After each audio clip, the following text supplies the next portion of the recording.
Hello everybody, I welcome you all to my YouTube channel Social Education Academy, जहाँ पर हम health education officer के लिए जो सोशल साइंसेज वाले सब्जेक्ट्स हैं उनको कवर कर रहे हैं। तो अभी हम सोशल साइकोलॉजी देख रहे हैं, उसका आज हम टॉपिक नंबर 3 देखेंगे। तो हम सिलेबस में देख लेते हैं कि हमारे सिलेबस में क्या दिया हुआ है। सिलेबस में मेंशन है कम्युनिकेशन, परसुएसिव कम्युनिकेशन, उसके natures, theories, determinants and resistance to the persuasion. फिर social interaction and interpersonal attraction, ये सारे चीज़ें मेंशन हैं। तो आज हम ये वाला टॉपिक देखने वाले हैं। ठीक है, उससे पहले thank you so much for subscribing the channel, liking the videos and इतने प्यारे प्यारे कमेंट्स करने के लिए बहुत बहुत थैंक यू कि आपको चीज़ें समझ में आ रही हैं और आपको लग रहा है कि जो कंटेंट प्रोवाइड हो रहा है वो काफ़ी हद तक रेलेवेंट है। ठीक है, तो स्टार्ट करते हैं। पहला है कम्युनिकेशन क्या है। Communication and persuasion. कम्युनिकेशन क्या है? कम्युनिकेशन एक लाइफ लाइन होती है सोशल लाइफ की। हम और आप क्या कर रहे हैं, ये क्या है? एक तरीके का कम्युनिकेशन ही कर रहे हैं। ठीक है, the process through which people share information. मैं शेयर ही कर रही हूँ ना इन्फॉर्मेशन, अपने आइडियाज़ को शेयर करते हैं, अपनी फीलिंग्स को शेयर करते हैं। ठीक है, तो कम्युनिकेशन क्या है? एक लाइफ लाइन है सोशल लाइफ की आपकी। एक प्रोसेस है जिसके थ्रू जो लोग हैं वो अपनी इन्फॉर्मेशन को शेयर करते हैं, अपने आइडियाज़ को, अपनी फीलिंग्स को। जब इस कम्युनिकेशन को हम डेलिबरेटली डिज़ाइन कर लें टू चेंज द एटीट्यूड और बिहेवियर, किसी के एटीट्यूड या बिहेवियर को चेंज करने के लिए जब हम इसको यूज़ कर लें कम्युनिकेशन को या चेंज करके, तो उसको क्या बोलते हैं? परसुएसिव कम्युनिकेशन बोल देते हैं। आपने किसी का बिहेवियर चेंज कर लिया, एटीट्यूड चेंज कर लिया अपने कम्युनिकेशन के थ्रू, तो उसको परसुएसिव कम्युनिकेशन बोल देंगे। ठीक है, तो हेल्थ एजुकेशन ऑफिसर के लिए आपको परसुएशन कोर स्किल पे रहना चाहिए कि आप कैसे लोगों का हेल्थ एटीट्यूड चेंज करोगे, उनका हेल्थ बिहेवियर चेंज करोगे। तो कैसे करोगे? परसुएसिव कम्युनिकेशन के थ्रू करोगे। ठीक है, turning health information into the change habits. ठीक है, तो कम्युनिकेशन का मीनिंग क्या हो गया? मीनिंग और नेचर क्या होता है? Communication is a process of transmitting, sharing information, ideas, attitude, emotions from one person to the another. एक पर्सन कौन हो गया? सोर्स, जहाँ से इन्फॉर्मेशन निकल रही है। ए अनदर पर्सन क्या हो गया? रिसीवर, जो कि इन्फॉर्मेशन ले रहा है। किसके थ्रू? सिंबल्स के थ्रू हो सकता है, और उनका शेयर मीनिंग हो सकता है। Share meaning is created. Two way हो सकता है, it is a two way. ठीक है, कंटिन्यूअस होता है। आपने कुछ कहा, मैंने कुछ कहा, फिर आपने कुछ कहा, उसका काउंटर आर्ग्यूमेंट दिया या सपोर्ट किया उस चीज़ को। सिम्बॉलिक एंड डायनेमिक प्रोसेस हो सकता है। ठीक है, not completed until the message is understood and feedback is given. ये सब आपने इंटरपर्सनल स्किल वाला जो CSAT में सेक्शन है, जो भी PCS की तैयारी कर रहे हैं, उन्होंने ये सारी जो टर्म्स आज की क्लासेस में होने वाली हैं उन सबसे आप फेमिलियर हो गए। ठीक है, तो तब तक मैसेज को कंप्लीट नहीं समझा जाता जब तक उसे समझा ना जाए और आपको फीडबैक ना मिल जाए कि हाँ भी समझ में आ गया, और उसका फीडबैक ना मिल जाए, तब तक मैसेज कंप्लीट नहीं माना जाता है। ठीक है, प्रोसेस और एलिमेंट्स क्या होते हैं किसी भी कम्युनिकेशन? पहला बताया, सेंडर होगा, the person who originate and sends the message. फिर मैसेज इनकोड होगा, इनकोडिंग होगी, putting the ideas in to the words. ठीक है, सिम्बॉलिक और जेस्चर्स हो सकते हैं। मैसेज होगा, द एक्चुअल इन्फॉर्मेशन जो होगी, आइडिया जो एक्चुअल होगा, फीलिंग जो एक्चुअल होगी, जो कन्वे करी जाएगी। पहले तो सोर्स को, मैं इंसान हूँ, यहाँ मेरे को रख के देखो, मैं हूँ, मैंने कुछ आइडियाज़ आए मेरे दिमाग में कि हाँ मुझे ये चीज़ पढ़ानी है, तो मैं इस आज सोशल साइकोलॉजी के ये सारे आइडियाज़, फिर मैंने इन आइडियाज़ को मैसेज मतलब ये PDF में कन्वर्ट करा। ये क्या है? एक्चुअल इन्फॉर्मेशन है, आइडियाज़ है मेरे। ठीक है, फिर चैनल मैंने क्या? यूट्यूब यूज़ करा, तो जो रूट होता है उसको चैनल बोल देते हैं, by which message travel. Speech हो सकता है, प्रिंट हो सकता है, TV हो सकता है, जेस्चर हो सकता है। फिर आप लोग सब कौन हो? Receivers, the person who for whom the message is intended. तो आप सबके लिए मैसेज है ये जो क्लास है। Decoding the interpretation and understanding of the message, आप लोग कैसे डिकोड कर रहे हो उसको, आपको कितना समझ में आ रहा है। फीडबैक, जो आप इतने प्यारे प्यारे कमेंट्स करते हो, लाइक करते हो वीडियो को, वो क्या है? मेरे लिए फीडबैक की तरह काम कर रहा है कि हाँ भाई लोगों को कंटेंट समझ में आ रहा है। तो जो आपका रिस्पॉन्स है, ठीक है, ये कंप्लीट कर देता है लूप को। नॉइज़ क्या होता है? नॉइज़ जो बीच में आ जाता है, जैसे कभी कभी आपने देखा होगा मेरी वीडियोस के अंदर थोड़ी कंस्ट्रक्शन की आवाज़ आ जाती है, पीछे से कुछ हल्की मोटी किसी चीज़ की आवाज़ आ जाती है, वो सब क्या है? नॉइज़ है। नॉइज़ क्या है? बैरियर्स हैं, फिजिकल हो सकता है, साइकोलॉजिकल हो सकता है, सीमेंटिक हो सकता है, जो कि मैसेज को डिस्टोर्ट कर सकता है। ठीक है, तो यहाँ YouTube वीडियो से आप समझ लेना, अपने आप को और मेरे को रख के देख लेना, आपको सारी चीज़ें बहुत इजीली समझ में आ जाएंगी। सेंडर कौन है? मैं हूँ। मैंने पहले मैसेज को इनकोड करा, फिर मैंने उस मैसेज को, एक्चुअल मैसेज को, इन्फॉर्मेशन को कन्वे किया। चैनल क्या यूज़ किया? YouTube यूज़ करा। रिसीवर कौन है? आप हो। आप क्या कर रहे हो? डिकोड कर रहे हो। फीडबैक क्या दे रहे हो? कमेंट और लाइक दे रहे हो। नॉइज़ क्या है? जो बीच बीच में कभी कभी नॉइज़ आ जाता है। टाइप ऑफ कम्युनिकेशन कितने होते हैं? पहला, मोड के हिसाब से अगर हम डिवाइड करें कम्युनिकेशन को, तो एक वर्बल हो सकता है, ठीक है, जिसमें हम ये स्पोकन और रिटन वर्ड्स हो सकते हैं। ठीक है। एक होता है नॉन वर्बल। नॉन वर्बल क्या होता है, जैसे कुछ जेस्चर हो गए, फेशियल एक्सप्रेशन हो गया, जैसे हम सैड होते हैं तो हमारा कुछ फेशियल एक्सप्रेशन होता है, हम शॉक्ड होते हैं तो डिफरेंट होता है। बॉडी लैंग्वेज हो गई, आप जिनके साथ लव्ड वन के साथ कंफर्टेबल हो तो आपकी बॉडी लैंग्वेज डिफरेंट होगी, आप इंटरव्यू देने गए हो तो आपकी बॉडी लैंग्वेज डिफरेंट होगी। टोन, टोन जब मम्मी डांटती है तो मम्मी की पिच बहुत हाई होती है तो आपको समझ में आता है हाँ डांट पड़ रही है। वहीं अगर मम्मी आपको रिवॉर्ड कर रही है तो प्यार से बात करती है तो टोन भी बताता है। आई कॉन्टैक्ट, ये तो मदर्स बहुत यूज़ करती हैं छोटे बच्चों पे, एकदम कुछ भी बच्चा शरारत करता है एकदम मम्मी बड़ी बड़ी आंखें कर देती हैं, तो आई कांटेक्ट। ठीक है। तो ये हो सकता है। ये क्या है, सब नॉन वर्बल है। वर्बल क्या हो गया, या तो स्पोकन हो सकता है या रिटर्न वर्ड्स हो सकते हैं। ठीक है। और इसमें सिर्फ कुछ बोला नहीं जाता है, बस जेस्चर्स होते हैं, फेशियल एक्सप्रेशन होते हैं, टोन होती है, उससे आप डिडक्ट करते हो कि मोड ऑफ कम्युनिकेशन क्या है। डायरेक्शन, डायरेक्शन वन वे हो सकता है जिसमें फीडबैक ना हो, टू वे हो सकता है जिसमें फीडबैक हो। फॉर्मेलिटी, फॉर्मेलिटी मतलब फॉर्मल चैनल्स। फॉर्मल में क्या होगा, फॉर्मल चैनल्स रूल्स के अकॉर्डिंग आप कर रहे हो। इनफॉर्मल में कैजुअल, जैसे ग्रेप वाइन वाला होता है, जो ऑफिस में जो गॉसिप्स चलती हैं वो क्या है, ग्रेप वाइन का एग्जाम्पल है। इनफॉर्मल है। लेकिन फॉर्मल, जब सबऑर्डिनेट्स को बॉस कुछ बोलता है, बॉस उसका कुछ रिप्लाई करते हैं, वो कैसा कम्युनिकेशन है, वो फॉर्मल है, ऑफिशियल चैनल के थ्रू हो रहा है। ठीक है। फ्लो, ऑर्गेनाइजेशनल फ्लो, ये आपने पढ़ा होगा, upward, downward, horizontal communication. Upward में ऐसे होता है, सबऑर्डिनेट टू बॉस, डाउनवर्ड में बॉस टू सबऑर्डिनेट, हॉरिजॉन्टल में जब ये सबऑर्डिनेट सबऑर्डिनेट आपस में बात कर लें तो इसको हॉरिजॉन्टल बोल देंगे। ठीक है। तो ये आपको ध्यान में रखना है कि टाइप्स कितने होते हैं कम्युनिकेशन के। फिर आता है परसुएसिव कम्युनिकेशन, जो हमने बताया था कि जब हम कम्युनिकेशन को इस वे में डिज़ाइन कर लें कि वो किसी के बिहेवियर को चेंज कर दे। ठीक है। जब कम्युनिकेशन इंटेंशनली ऐसे डिज़ाइन हो टू फॉर्म, रीइंफोर्स और चेंज द एटीट्यूड, बिलीव्स और the behaviour of the audience, तो उसको परसुएसिव कम्युनिकेशन बोल देते हैं। ठीक है।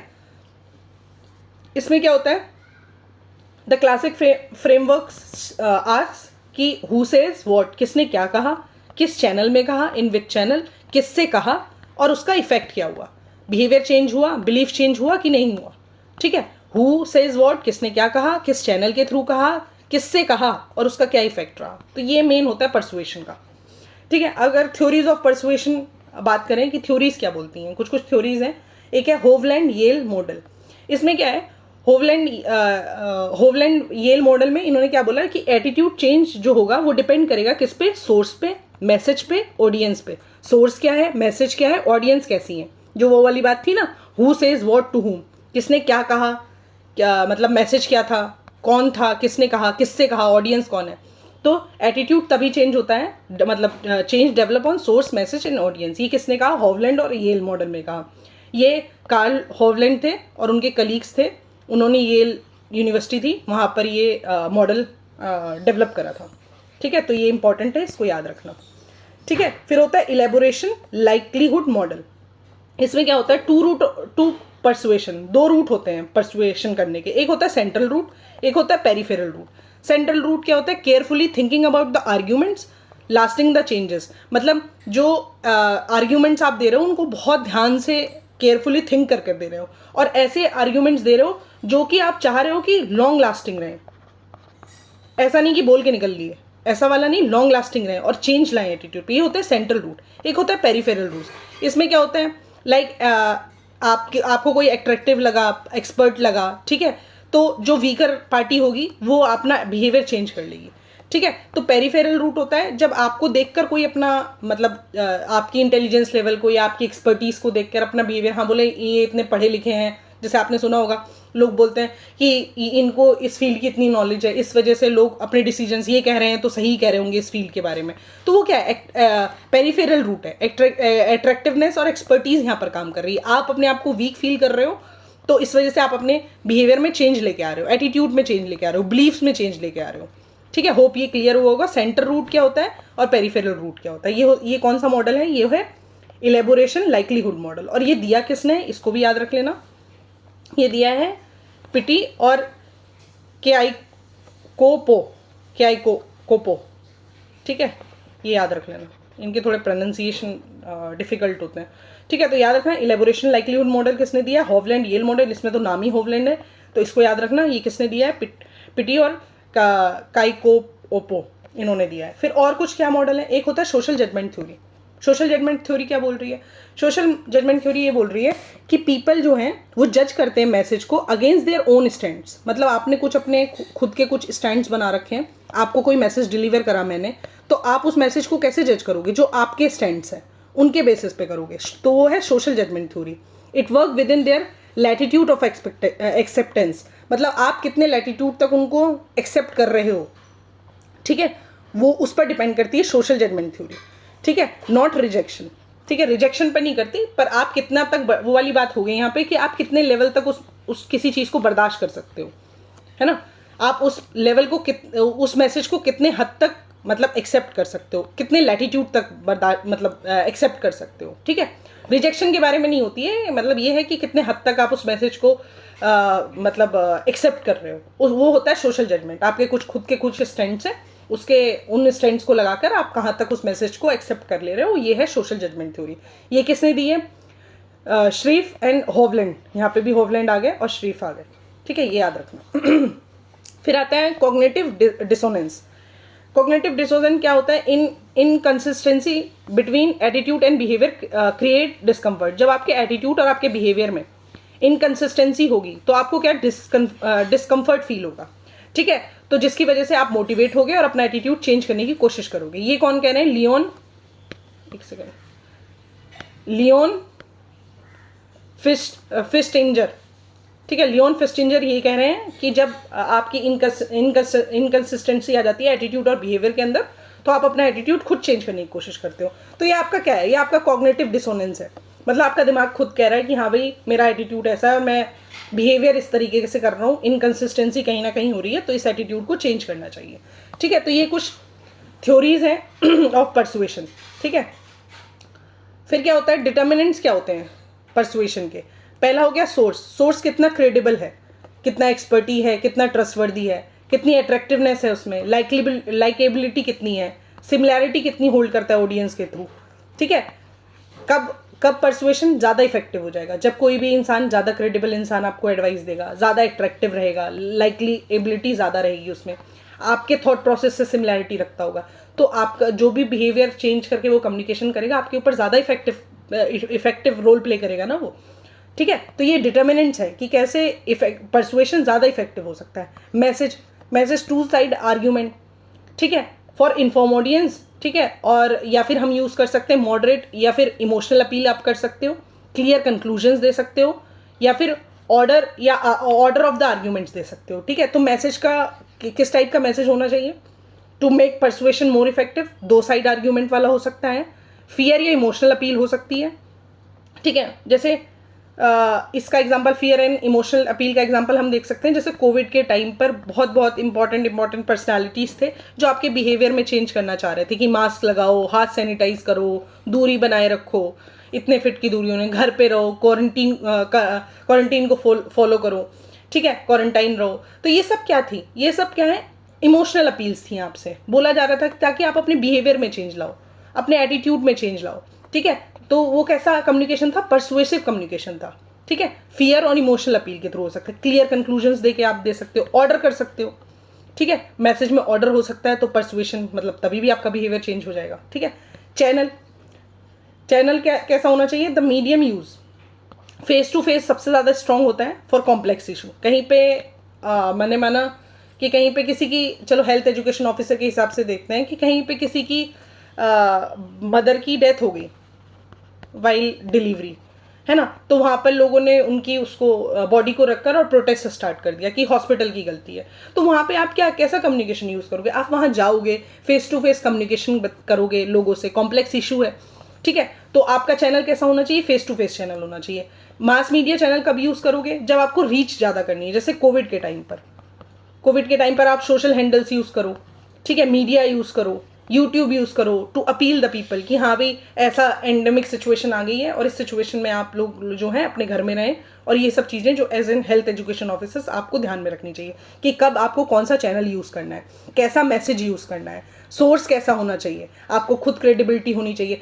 क्रेडिबिलिटी हाई करने के लिए ही तो हम ये सारे सब्जेक्ट्स पढ़ रहे हैं ना, एंथ्रो पढ़ रहे हो, सोशोलॉजी पढ़ रहे हो, कि किसी भी ट्राइब को हमें सेंट्रिसिज्म को रख के नहीं स्टडी करना है, हर ट्राइब के अपने कल्चर हैं, ये सब क्या है, आपकी क्रेडिबिलिटी हाई हो रही है इससे, ठीक है, आपकी एक्सपर्टी बढ़ रही है, आपकी ट्रस्टवर्दीनेस बढ़ रही है, ठीक है। फिर ऑडियंस रिसीवर जो होते हैं, ठीक है, अगर ऑडियंस इंटेलिजेंट होंगे, सेल्फ स्टीम होगा, एज होंगे, ठीक है, prior attitude and personal involvement shape how the message is received, ठीक है। तो परसुएशन कब इफेक्टिव होगा, जब ऑडियंस आपकी इंटेलिजेंस होंगी, उनमें सेल्फ स्टीम होगा, एज थोड़ी मतलब ऐसा ना हो कि चिल्ड्रन है तो कम समझ में आएगा ना, ओल्ड एज है मतलब यूथ है तो थोड़ा अच्छे से समझ में आ सकती हैं चीज़ें, उनका प्रायर एटीट्यूड, उनका पर्सनल इन्वॉल्वमेंट कैसा है वो शेप करेगा कि कितना तक वो मैसेज को रिसीव कर पा रहे हैं, ठीक है। ये डिटर्मिनेंट ऑफ परसुएशन हो गया। रेजिस्टेंस क्या करता है परसुएशन को, अगर जैसे वो वाली बात है ना कि फेक न्यूज़ वगैरह है, तो उन सबको तो हमें नहीं कंसीडर करना है ना, उन सबको तो वो ऐसा ना हो कि वो आपके बिहेवियर में चेंज लेके आए। तो रेजिस्टेंस क्या हो सकती है परसुएशन की, ठीक है। एक होता है इनोकुलेशन। इनोकुलेशन क्या होता है, इनोकुलेशन एक वैक्सीन की तरह काम करता है। इसमें क्या करते हो कि पहले आप जो पीपल हैं उनको वीक आर्ग्यूमेंट से पहले ही एक्सपोज कर दो कि जब रियल आर्ग्यूमेंट आए उनके सामने तो वो रजिस्ट कर ले, ठीक है। पहले ही उनको बता दो कि हाँ ये फेक न्यूज़ है, या इस तरीके से यूट्यूब वगैरह पे या व्हाट्सअप वगैरह पे ये जो फॉरवर्ड होते हैं ये बहुत हद तक फेक है, जब तक जस्टिफाई ना हो जाए, जब तक कोई ऑफिशियल अथॉरिटी इसको जस्टिफाई ना कर दे, तब तक आप इन सब अंधविश्वासों पर विश्वास ना करें। ये क्या है, आपने एक तरह की वैक्सीन दे दी पहले, कैसी है, वीक आर्ग्यूमेंट वाली है, ठीक है। पर जब लोग इससे एक्चुअल में इनकाउंटर करेंगे तो उनका ये वाली चीज़ एक्टिव हो जाएगी, ठीक है, तो उनका रेजिस्टेंस हो जाएगा, चेंज नहीं आएगा उनके बिहेवियर में, ठीक है। फॉर वार्निंग ये भी एक तरीके का क्या है, एडवांस मतलब कुछ नॉलेज एडवांस में ही है कि जब कोई someone will try to persuade you तो आप क्या होगे, काउंटर आर्ग्यूमेंट लेके खड़े हो जाओगे कि नहीं नहीं भाई ये ऐसे नहीं होता है, ये ऐसे होता है, ठीक है। फिर एक होता है साइकोलॉजिकल रिएक्टेंस, ये बरहम ने दिया था। इनमें क्या होता है कि जब कभी भी कोई आपके ऊपर हैवी हैंडली प्रेशर करता है ना, ठीक है, मतलब बहुत प्रेशर बना रहा है और आपको लग रहा है कि आपकी फ्रीडम जा रही है उससे, ठीक है, तो आप क्या करते हो, उसका उल्टा करना स्टार्ट कर देते हो। आपका दिमाग बोलता है यार ये ऐसे कर रहा है तो मैं ऐसे करूँगा। तो ये क्या है, साइकोलॉजिकल रिएक्टेंस है कि आपका साइकोलॉजिकल बिहेवियर कैसा रिएक्ट कर रहा है, ठीक है। तो भी रेजिस्टेंस हो गई ना, आप चेंज नहीं लेके आओगे अपने अंदर। Selective exposure, people avoid information that clashes with their existing attitude. मतलब जनरली क्या होता है, लोग उस चीज़ से रजिस्ट करते हैं, मतलब चेंज नहीं लेके आना चाहते हैं अपने बिहेवियर के अंदर जो उनकी पर्सनल जो एग्जिस्टिंग एटीट्यूड है उसके साथ क्लैश करे। तो ये सेलेक्टिव एक्सपोजर हो जाता है, ये भी रेजिस्टेंस की तरह काम करता है। एटीट्यूड स्ट्रेंथ, अगर आपका एटीट्यूड स्ट्रॉन्ग है, सेंट्रल है, वेल एंकर्ड है, एटीट्यूड है, तो बहुत हार्ड है उसको चेंज करना, बहुत ही बहुत एफर्ट लगेंगे उसको चेंज करने में। आपके कुछ बहुत ही बिलीफ स्ट्रॉन्ग है, बहुत ही सेंट्रल है, वेल एंकर्ड है, तो उनको चेंज करना थोड़ा मुश्किल हो सकता है। तो ये सब रेजिस्टेंस है, ठीक है। होप आपको रेजिस्टेंस पता चली होंगी। इनको हम जैसे फेक इन्फॉर्मेशन है तो फैल रही है तो हम उसको इनोकुलेशन से मतलब वो कर सकते हैं कि पहले थोड़ा वीक काउंटर आर्ग्यूमेंट देखो, फॉर वार्निंग दे सकते हैं। आपका साइकोलॉजिकल रिएक्टेंस कैसे काम करता है, सेलेक्टिव एक्सपोजर आपका कैसे काम करता है, एटीट्यूड आपका कितना स्ट्रेंथन है, वो भी रेजिस्टेंस के रूप में काम करता है, ठीक है। तो ये हुआ हमारा कम्युनिकेशन एंड परसुएशन वाला सेक्शन, ठीक है। अब हम देख लेते हैं सोशल इंटरेक्शन क्या बोल रहा है। Social interaction and attraction. Social interaction क्या होता है, social interaction is a process by which the people react in relation to the one another, कि हम एक दूसरे के साथ कैसा एक्ट और रिएक्ट कर रहे हैं किसी रिलेशन में, तो उसको हम बोल देते हैं सोशल इंटरेक्शन, ठीक है।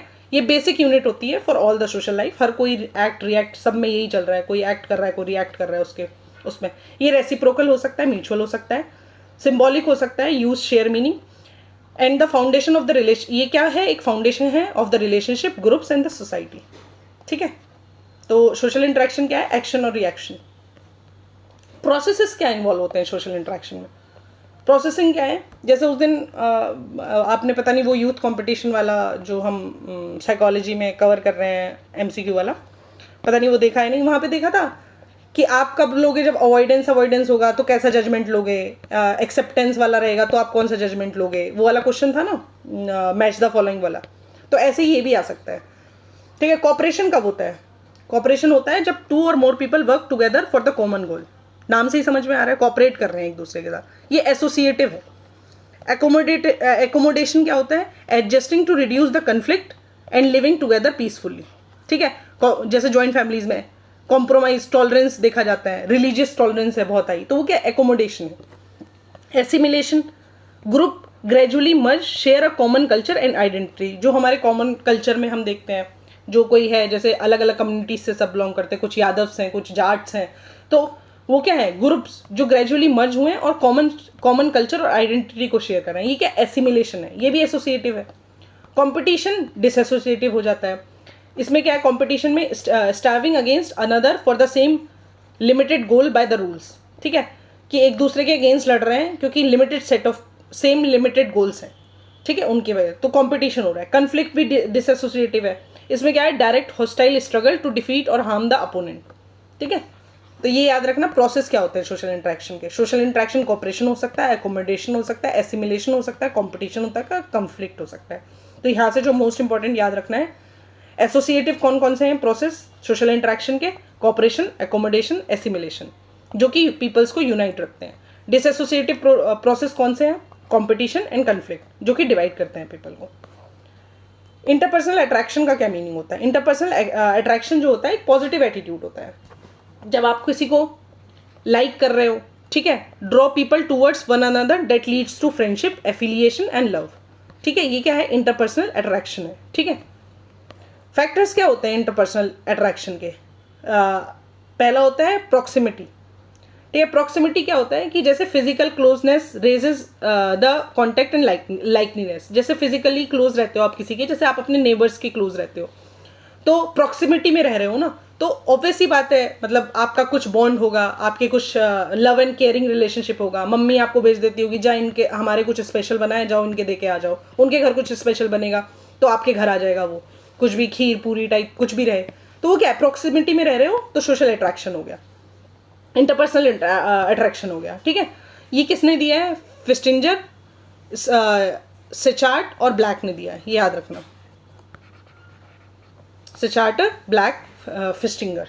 इन ले फेमिलियरिटी कब होती है? मेयर एक्सपोजर, जब आप रिपीटेडली एक्सपोजर होते हो टू अ पर्सन, तो आपकी लाइकलीनेस इंक्रीज हो जाती है। जैसे आप स्कूल जाते हो तो आप अपने फ्रेंड्स के साथ रिपीटेड एक्सपोजर हो रहा है आपका, तो आपके क्या हो रहा है कि आपकी उस टूवर्ड्स लाइकिंग बढ़ रही है।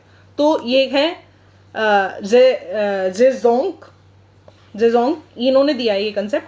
ये क्या बोल रहे हैं, वन सेकेंड,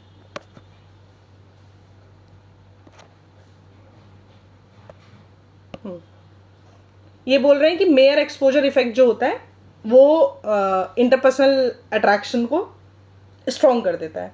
फिर फिजिकली अट्रैक्टिव आप किसी के टूवर्ड्स हो जाते हो, कि जैसे आपको किसी के पॉजिटिव ट्रेट्स हो सकते हैं जो कि अट्रैक्ट करते हैं। जैसे कॉमन सेइंग होती है, what is beautiful is good, ऐसा लोगों का मानना है कि जो बहुत सुंदर दिखता है वो अच्छा हो, ठीक है। हेलो इफेक्ट, ठीक है, फिजिकल अट्रैक्टिवनेस से आप अट्रैक्ट हो गए। सिमिलैरिटी, किसी के शेयर एटीट्यूड हैं, शेयर वैल्यूज़ हैं, बैकग्राउंड सेम है, ठीक है, तो ये ब्रायन ने दिया था, उसके टूवर्ड्स भी आपकी अट्रैक्शन हो सकती है, ठीक है। जैसे फॉरेन जाते हो आप, अगर वहाँ पे आपको कोई इंडियन मिल जाए तो वहाँ ऐसा लगेगा बिल्कुल अपना परिवार मिल गया, क्योंकि आपके शेयर एटीट्यूड है, वैल्यू है, बैकग्राउंड आपका सेम है। तो सिमिलैरिटी से भी आप किसी के टूवर्ड्स इंटरपर्सनल अट्रैक्शन हो सकती है। Reciprocity of liking, we tend to like those who like us back, मतलब जनरली हम उनको पसंद करते हैं जो हमें खुद को पसंद करते हैं, ठीक है।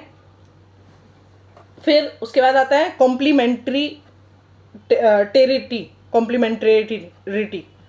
ठीक है। ये क्या होता है, जब आप कॉम्प्लीमेंट, जनरली बोलते हैं ना कि opposite attract, sometime opposite attract, जब तक आपकी नीड एक दूसरे की फुलफिल हो रही हैं तब तक बोलते हैं ना कि हम दोनों तो पोल अपार्ट्स हैं, लेकिन फिर भी हम रिलेशनशिप में हैं, फिर भी हमारा रिलेशनशिप अच्छा चल रहा है, इनकी पसंद कुछ और है, मेरी पसंद कुछ और है। तो वहाँ पे क्या हो रहा है, कॉम्प्लीमेंट्रिटी रोल प्ले कर रही है कि आप एक दूसरे से तो अलग हो, लेकिन आप एक दूसरे की नीड में वो हो रहे हो, फिट हो रहे हो, स्पेशली जब आपका रिलेशनशिप डीपन हो जाता है। सोशल एक्सचेंज, रिवॉर्ड, इसमें क्या है कि we draw to a relationship where reward outweigh the cost, मतलब रिवॉर्ड ज़्यादा है, खुशियाँ ज़्यादा हैं, गम कम है, तो क्या है, सोशल एक्सचेंज, तो इंटरपर्सनल अट्रैक्शन बहुत हाई हो जाता है, ठीक है। ये कुछ फैक्टर्स होते हैं इंटरपर्सनल अट्रैक्शन के। दो आइडियाज़ हैं जो मुझे लगता है एग्जामिनर पूछ सकता है। एक है मेयर एक्सपोजर इफेक्ट किसने दिया है, what we see more we like the more, matching hypothesis people tend to choose partner similar to themselves in physical attractiveness and socially desirable. ठीक है, तो यहाँ तक ये टॉपिक खत्म हुआ। हेल्थ एजुकेशन ऑफिसर के लिए using clear communication and persuasion, credible sources, right message and right channel to change the health attitude while building the rapport and attraction, मतलब proximity, similarity, warm, so that community trust you and act on your health advice. जो आप health advises बना रहे हो उन पर वो trust कर सके। ठीक है, तो इसलिए आपके लिए ये चैप्टर इंपॉर्टेंट हो जाता है। तो विद दिस ये वाला सेक्शन खत्म हुआ। यहाँ पर कुछ प्रैक्टिस एमसीक्यूज हैं, आप इनको लगा सकते हो। इनके आंसर्स यहाँ पर मेंशन है। और सोर्सेज विच आई यूज्ड वो इग्नू है, एनसीईआरटी और कुछ स्टैंडर्ड टेक्स्ट हैं। आप ही अगर कोई फर्दर और स्टडी करना चाहता है तो आप ये रिसोर्सेज चेक कर सकते हो। ठीक है, so thank you, this was from my side.